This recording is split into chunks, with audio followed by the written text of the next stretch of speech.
so much to see, so much to do. When you're lost in a sea of noise, a world constantly speaking up, how will you make your voice heard, louder than anyone else, better than anyone else? Don't you see? In the time you spent laying there, 10 people already did your job, but better, faster. So get up! Anyone who's an artist knows this feeling, and I sure do. DePaul's a school with over 20,000 kids, and it's impossible not to feel like a small fish in a big ocean. But this size is also one of our school's greatest strengths. If I was an Adobe campus leader, the first thing I'd do would be to reach out to our many student-run organizations and clubs surrounding the arts. As it stands, we have a rich creative scene at this school that continues to grow, growing massive student and campus-run events every quarter.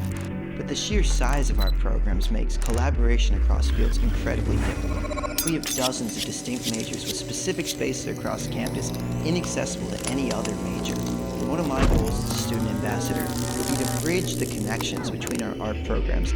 I'd use Adobe products as a medium to show the connections that are already there by giving basic tutorials on things like mixed media design and promotional material. But let's take a step back for a second. What even is art? How about an artist? If a kid drops a wet brush on a canvas, is he an artist? Or is it the brush? Well, let me ask you this. Can a camera be brought to tears at the sight of an unspeakable beauty? Can a speaker sing its heart out? No. It's the pair of eyes behind the lens and the voice behind the microphone that makes it art. I don't think that's something about the creative process that will ever change, even in an era of rapidly evolving technologies.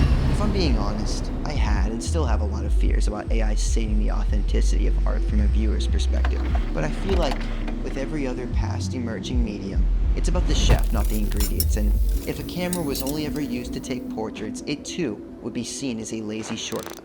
And it is our responsibility, not just as artists, but as people, to use these emerging tools tastefully. And that's why I believe I have what it takes to represent Adobe on my campus. With a deep love across the arts, from music to graphic design to film, I've always come to my projects with a sense of childlike wonder and curiosity. Throughout this year, I've already been making it my mission to share this love with the world by shooting music videos for upcoming Chicago artists and learning as much as I possibly can from the network of talented students I'm privileged to be a part of. Ask any of my friends. If someone I know is playing a show, I'll be there, camera in hand.